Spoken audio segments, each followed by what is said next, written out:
Empecé hace 15 años, desde el 97 por ahí.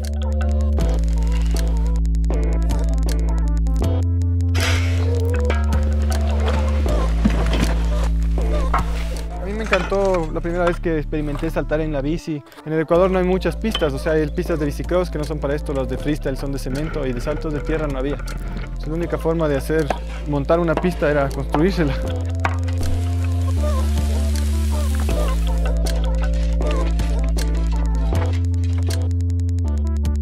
Esta es la pista 2026, aquí se practica estilo libre y es la pista más grande del Ecuador.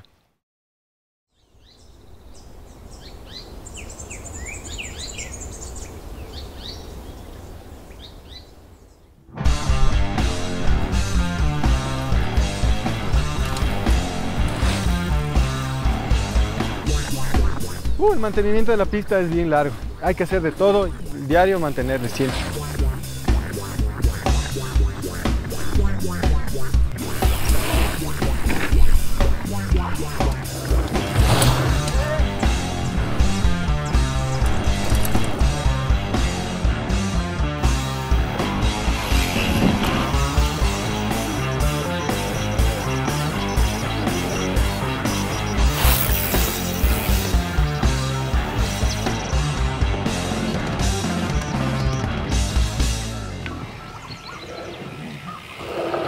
Yo no concibo mi vida sin una pista o sin saltar en bicicleta.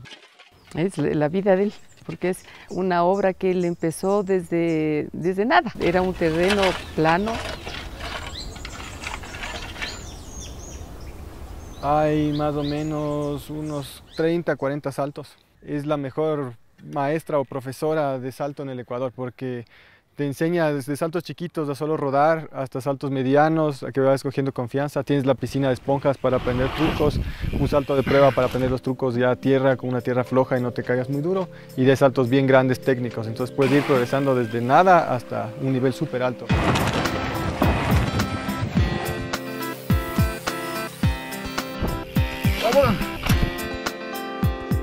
Yo me siento como venir a saltar en un lugar familiar.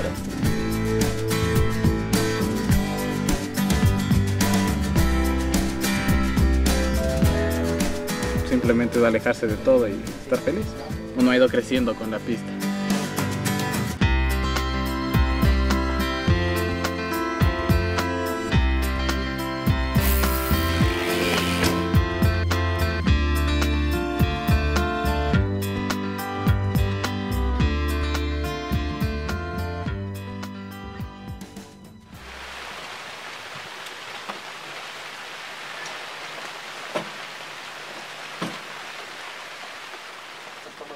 El plan que tenemos es en toda esta extensión la vivienda de los hermanos, de Juan Alfonso y nuestra, ¿no? Pero desgraciadamente la pista yo creo que tendría que salir de aquí.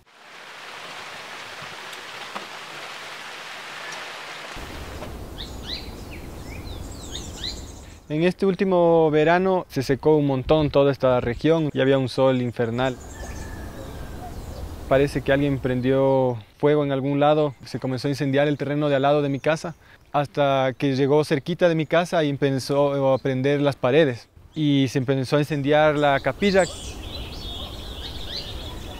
Lo hermoso que ha tenido la casa siempre, lo principal era la capilla. Era la idea de que se nos iba a acabar el tesoro de la casa. Y cuando se estaba prendiendo, en vez de continuar en la casa, se derrumbó. Y al derrumbarse, se hizo mucho más fácil controlar el fuego porque solo se quedaron las paredes y ya se incendió por adentro todo y medio que lo pudimos controlar y aislar ahí. Este evento tan triste para nosotros nos hizo ya pensar en que no podemos mantener una cosa así tan grande como la que tenemos y de tanto valor. Entonces dijimos, bueno, para conservar esta casa, ¿qué se puede hacer? Entonces hubo entre varias ideas, la idea principal es hacer un centro de eventos. Entonces mis papás dijeron, claro, empecemos arreglando la capilla y con eso la reconstrucción de toda la casa. ¿Qué prefieres, una casa sobre tu pista o tu pista? Creo que me tengo que ir por la pista. O sea, al final es un dilema primermundista, ¿no? Así, chuta, una casa o tu pista. No es que estoy decidiendo mi vida o comer o no comer. Sí estoy en una posición cómoda, pero es una decisión dura igual. Cada vez nosotros perdemos estos espacios debido a que crece la población, no crece la ciudad. Y una vez que se pierda esto, ¿con qué nos quedamos? De verdad que le ha metido muchísimas ganas, plata y además toda la ilusión que él tiene de montar todos los días. Para él debe ser terrible eso. Nosotros también un poco hemos dado largas al asunto de la urbanización y eso pensando en lo que va a significar para él. Cuando no haya pista no sé qué iré a hacer. O sea, de ley voy a hacer, sea como sea, tengo que seguir haciendo pistas. No voy a poder vivir sin una pista. La peor parte de perder la pista, son varias. ¿A qué me dedico? Si es que no voy a tener esto. Entonces es una crisis interna tuca, que me he venido pensando unos 6 meses y no sé hasta ahora la respuesta. Supongo que es como igual gente que hasta viejos trabaja su jardín. Salir al jardín a arreglarle es parte de su vida. Para mí salir a arreglar la pista, a construir, es parte de la mía.